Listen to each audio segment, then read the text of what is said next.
घाट उतारने वाले मुकदमा नंबर 218/2022 का अभियुक्त मंगनीलाल हाजिर हो।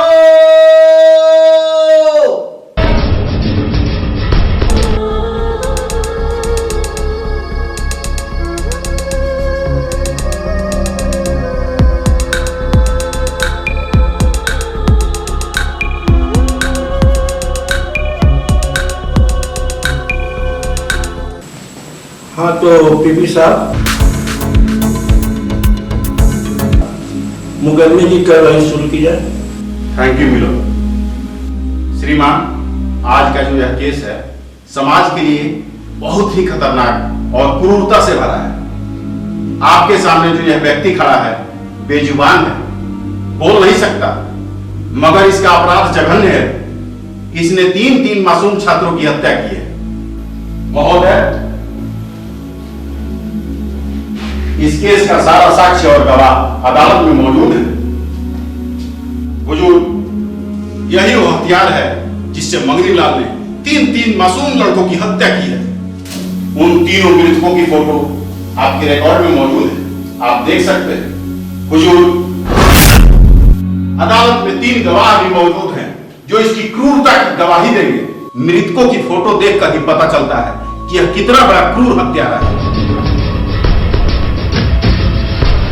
हुजूर, सबसे बड़ी बात यह है कि इसने खुद अपना जुर्म पुलिस के सामने स्वीकार किया है और आपके सामने भी जुर्म स्वीकार करने ही आया है। आप इससे खुद पूछताछ कर सकते हैं। इनके तरफ से वकील कौन है? श्रीमान, इसने अपना कोई वकील नहीं रखा है। क्या जी, तुम्हारा नाम मंगनीलाल है?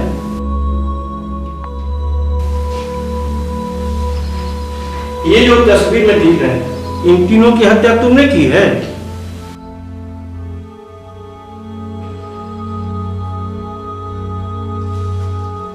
और ये हथियार तुम्हारा ही है जिसे तुमने हत्या किया है?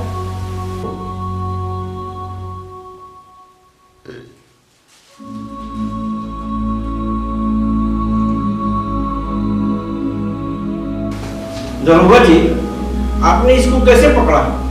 हुजूर, हमें फोन पर सूचना मिली मृतक के परिजनों द्वारा, और जब हम घटना स्थल पर पहुंचे तो देखा कि 3 लड़कों की लाश वहां पड़ी हुई है। हमने मृतकों के परिजनों से पूछा तो पूछताछ से मालूम हुआ कि ये तीनों लड़कों की हत्या यही किया है। हमने इसको गिरफ्तार किया और इससे भी पूछताछ करने के बाद ये भी अपना जुर्म स्वीकार किया। हाँ तो मंगनीलाल, तुमने इन तीनों लड़कों की हत्या क्यों की? आखिर इन तीनों से तुम्हारी क्या दुश्मनी थी? जज साहब, इसका कहना यह है कि वो तीनों मृतक इसे बार बार गूंगा करके चिढ़ाते थे। क्यों जी, बात सही है ना? इतनी सी बात के लिए तुमने हत्या कर दी, वो भी 3 लड़कों की।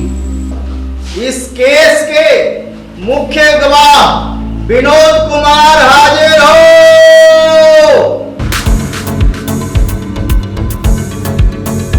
हाँ तो विनोद, ये बताओ कि जब इन तीनों लड़कों का मर्डर हो रहा था तो तुम कहां थे?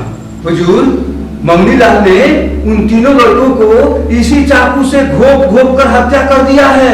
मैंने अपने आंखों से देखा है हुजूर। ठीक है, आप जा सकते हैं। हुजूर, ऐसे सनकी दरिंदे को समाज में रहने का कोई अधिकार नहीं है। अतः अदालत से मेरी दरख्वास्त है कि इसे फांसी की सजा दी जाए। That's all my Lord. सभी गवाहों और सबूतों तथा आरोपी के इकबालिया बयान से यह स्पष्ट होता है कि आरोपी 3 बेगुनाह छात्रों को दरिंदगी से मौत के घाट उतार दिया है। इस अपराध को देखते हुए ऐसा लगता है कि ऐसे व्यक्ति को समाज में रहने का और जीने का कोई हक नहीं। अतः अदालत इसे दफा 302 का मुजरिम मानते हुए इसे फांसी की ऑब्जेक्शन मिलॉर्ड।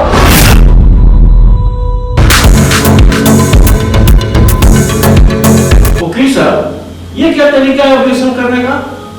हम क्षमा चाहते हैं हुजूर, परंतु न्याय की इस देवी के हाथों में जो तराजू है उसका पलड़ा हमेशा बराबर रहे। इसके लिए हमें यह गुस्ताखी करनी पड़ी और इंसाफ के इस मंदिर में एक बेजुबान के साथ नाइंसाफी ना हो, इसलिए अदालत से मैं पुनः एक बार क्षमा चाहता हूं। वकील साहब, क्या मतलब है आपका? अदालत को साफ साफ बताइए। मिलौर, मैं मंगनी लाल का वकील हूं और इस केस के संदर्भ में अदालत के सामने जो तथ्य रखा गया है वह आधा सच है। श्रीमान, मुझे लगता है कि इस केस की पूरी सच्चाई जाने बिना अगर अदालत अपना फैसला सुनाती है तो न्याय का यह मंदिर कलंकित हो जाएगा। ठीक है वकील साहब, इस केस की वास्तविक सच्चाई क्या है आप अपनी बातों को अदालत के सामने रखिए। धन्यवाद महोदय। श्रीमान, हमारे साथी अधिवक्ता और इन दरोगा जी ने मिलकर बड़ी ही खूबसूरती से एक नेक इंसान को बहसी साबित कर दिया। महोदय, मैं कहना चाहता हूं कि बहसी आरोपी मोहनी लाल नहीं है, बल्कि वो 3 दरिंदे थे जिनका मोहनी लाल ने वध किया है।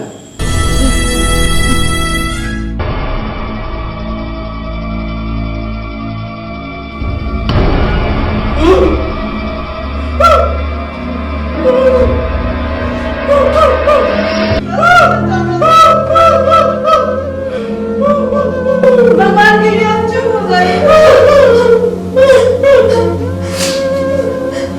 और कितना कुर्बानी देंगी मेरे लिए।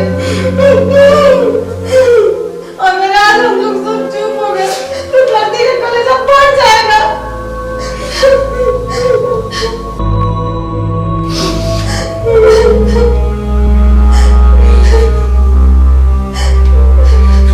Order order. वकील साहब, ये लड़की कौन है?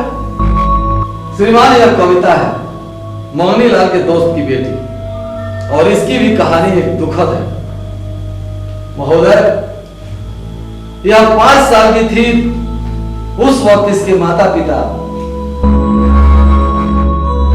मोहनी लाल के साथ बस में बैठकर तीर्थ यात्रा के लिए जा रहे थे और बस अनियंत्रित होकर खाई में पलट गई। महोदय, इस हादसे में कविता के माता और पिता दोनों की मौत हो गई और उसी में मोहनी लाल की जीभ भी कट गई और यह गूंगा हो गया जो आज आपके सामने कटघरे में खड़ा है। महोदय, मरते मरते कविता के माता पिता ने इस नन्ही मासूम को मोहनी लाल के हाथों में सौंप दिया। और श्रीमान, मोहनी लाल की महानता देखिए कि ये आदमी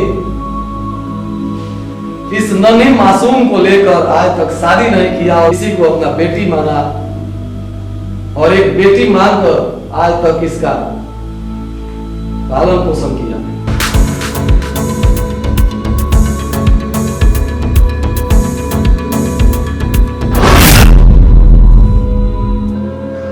मोहनी लाल जी, आप निश्चिंत रहिए।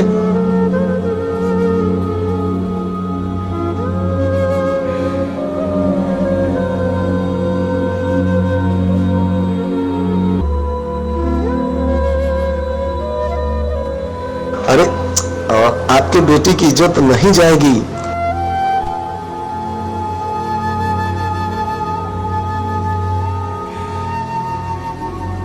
यहाँ जो भी चर्चा हो रहा है वह सिर्फ अदालत तक ही रहेगा।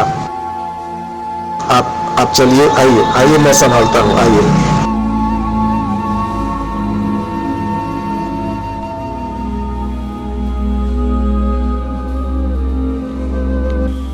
महोदय, इनका कहना है कि इनकी बेटी की शादी हो जाएगी, तो फिर इनका क्या? श्रीमान, एक तरफ जहां मोहनी लाल जैसा व्यक्ति अपने दोस्त की बेटी के लिए फांसी पर चढ़ने को तैयार है, तो वहीं दूसरी तरफ वो 3 वैश्य दरिंदे स्मैकी जिन्होंने अपने करतूत की सजा पाई है, उनके परिजन आज भी इस अदालत में उन्हें निर्दोष साबित करने के लिए बैठे हुए हैं। श्रीमान, ये सभी लोग मिलकर एक सीधे साधे व्यक्ति को फांसी पर चढ़ाना चाहते हैं। वकील साहब, आप कहना क्या चाहते हैं? क्या मंगनीलाल हत्यारा नहीं है? सारे गवाह और सबूत बेबुनियाद है। बिल्कुल बेबुनियाद नहीं है मिलॉर्ड। मगर हमारे साथी अधिवक्ता को उन मरे हुए 3 दरिंदों की करतूत भी अदालत के सामने रखनी चाहिए। आखिर किन परिस्थितियों में मंगनीलाल ने इस हत्याकांड को अंजाम दिया? वकील साहब, आप एक निर्दोष व्यक्ति को फांसी पर चढ़ाने से पहले इस केस की सच्चाई जान लीजिए। यह मोबाइल घटनाक्रम को स्पष्ट कर देगा। श्रीमान, यह मोबाइल भी उन मृतकों में से ही एक का है। आप स्वयं देख सकते हैं, इसमें सारा साक्ष्य मौजूद है। वकील साहब, अदालत को ठीक से समझाइए कि आखिर ये मैटर है क्या? श्रीमान, लगभग 6 महीना पहले की बात है, जब कविता बाजार से सब्जी लेकर घर लौट रही थी। स्मैक के नशे में इमरान, रॉकी और बाबला, ये तीनों लड़के कविता को उठा लिए।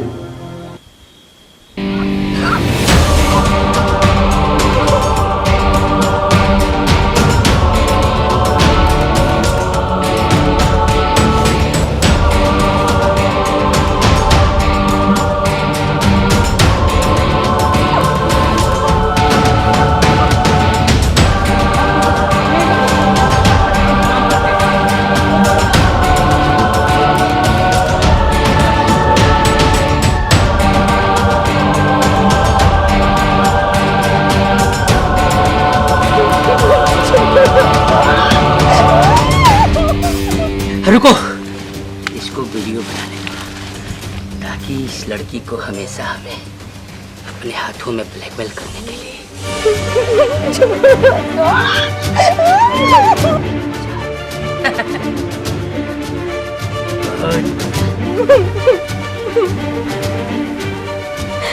अबे निकलो, हमें भी तो मजाक करने दो।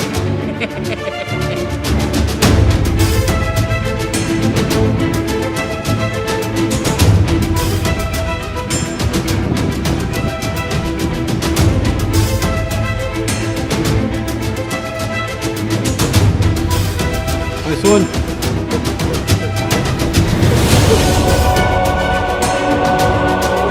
ज्यादा हंगामा करने की कोशिश मत करना, वरना ये वीडियो वायरल हो जाएगा। चुपचाप घर निकल जाना और कहीं कुछ बोलने की जरूरत नहीं है।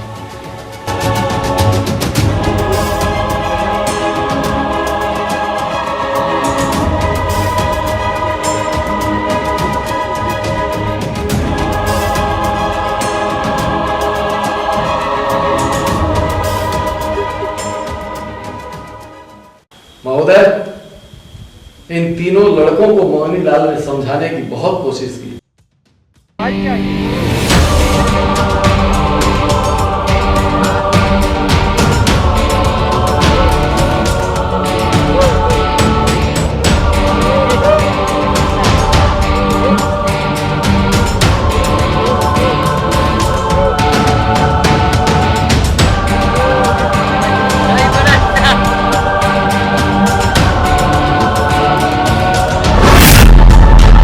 मंगनीलाल ने उनके माता पिता से भी समझाने की कोशिश की, परंतु स्मैक के नशे में इन दरिंदों ने किसी की नहीं सुनी। महोदय, मंगनीलाल कविता की शादी तय कर चुके थे, परंतु इन दरिंदों की हिम्मत तो देखिए कि घटना के दिन मंगनीलाल ने घर से कविता को उठा लिया और बगल के मकान में लेकर गए, जहां दुष्कर्म करने का प्रयास किया और लगातार वीडियो वायरल करने की धमकी देते रहे। देखो जान, तुमको कितना बार समझाया कि नखरे हमको मत दिखाओ। अब तो तुम्हारी शादी भी होने वाली है, तुम तो हम लोगों को छोड़ के तो जा रही हो, पर ये तो बताओ हम लोगों का क्या होगा? अबे यार, इतना टेंशन क्यों लेता है? इसका वीडियो है ना हम लोग के पास।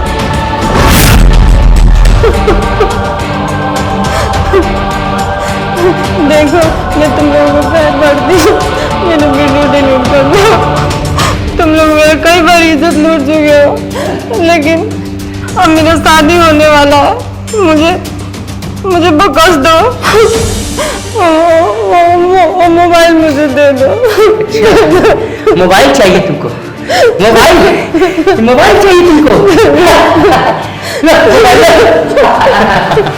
ले मोबाइल चाहिए। मोबाइल? अगर तुमको मोबाइल दे देंगे, लेकिन हम लोग का क्या होगा? सोचो सोचो।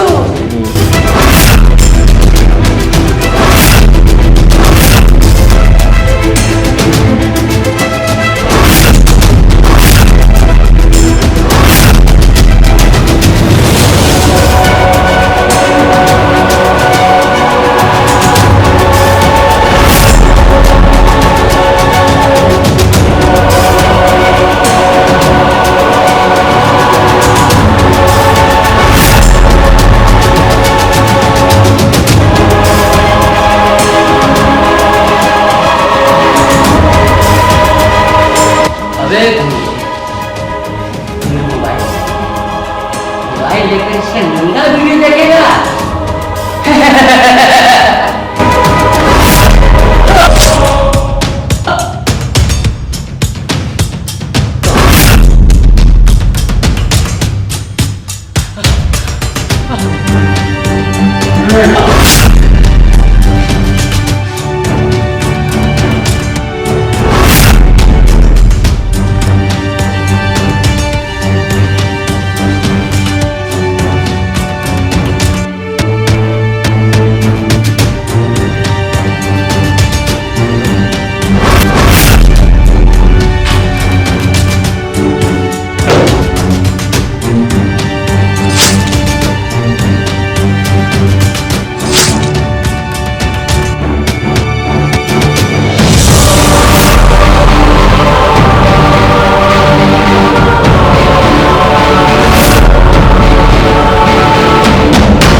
जज साहब, जिसने 5 साल की मासूम को माँ और बाप दोनों का प्यार दिया हो, वह बड़ा अपनी आंखों के सामने यह सब कैसे बर्दाश्त कर सकता है?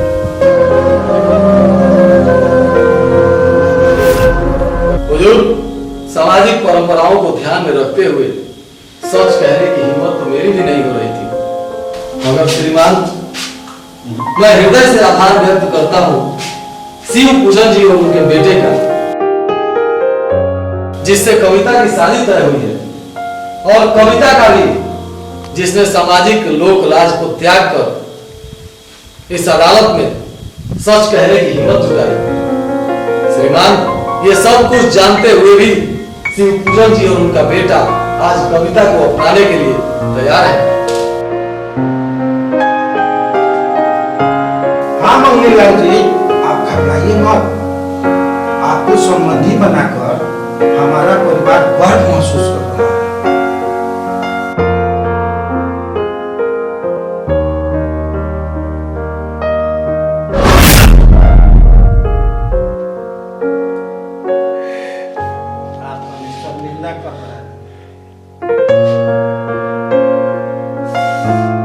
आप समाज को संदेश देने का काम किया, जुर्म और अत्याचार को मिटाने का काम किया।